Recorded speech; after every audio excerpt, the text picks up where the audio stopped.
the Golota fights. You know those. Now, what was up with this man? Like, was it? I mean, because we all know that he mentally was not all there. Well, Like, that goes to show you when you take steroids. Look at Mike Tyson. When you take steroids, things done that it's hard to comprehend. You know, I mean, I guess you know what you're doing, but you don't care, and you I heard about do it Golota anyway, doing that. and you put it on the steroids. I never use steroids. I never use nothing to enhance my ability. So why, use that against me? You know, I mean, my thing is, how are you gonna, feel happy and good about a particular fight if you didn't win it on your own powers? You know what I mean? Now, suppose you really would have hurt me. Yeah. Was it worth that? No, I don't think so. So I guess I'm the type of guy to think about other people.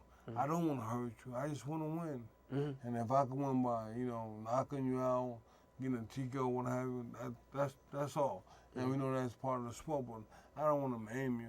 You know? A guy can hit you and hit you upside the head 5-6 times, bust a blood vessel, or just mess you up for life.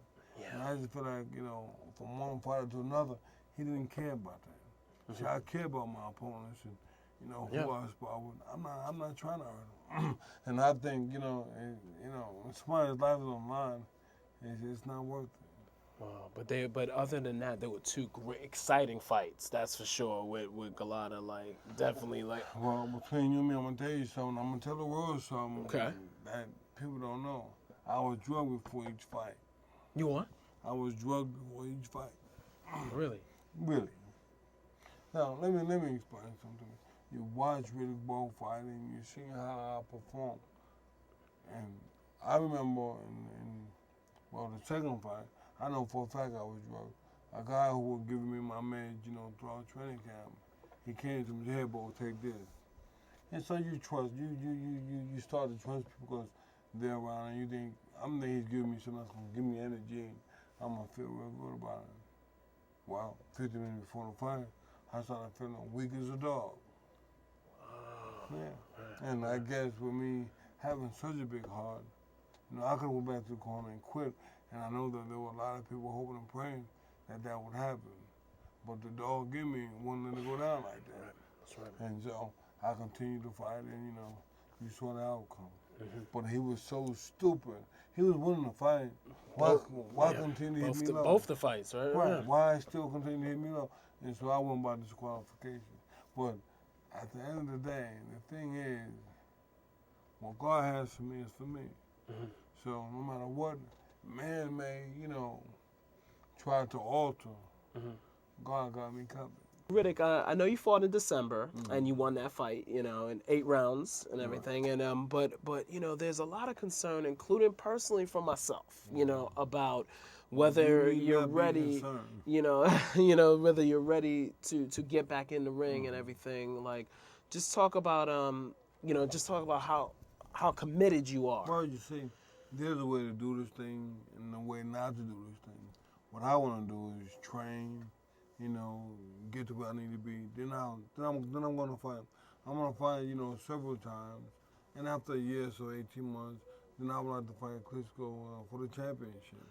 Okay. A lot of guys come into boxing, and yes, they probably were former champions, but what they do is they have 1 or 2 fights, and then they fight for the championship. And I believe, that's really defeating the purpose. They realize, they're fighting someone who's serious. However, they know they're not up to par.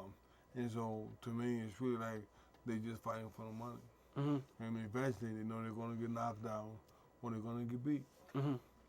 But, I mean, I know from the past, watching my fights, I don't come to lay down. So, I ain't been laying down, so I ain't going to start now. I'm gonna get in great shape, and if you're not willing to die for what you believe in, you can't beat me. So you're gonna keep active, just keep okay. I'm gonna fight as often as I can, wherever they'll let me, and I'm gonna let the chips fall where they may at that particular point. Are you having a tough time with athletic commissions throughout the country and getting a license? Not thus far, Everybody, one guy may say, well, go ahead and fight here, and then if you fight there 2 or 3 times, come back to me with your license. So, not really.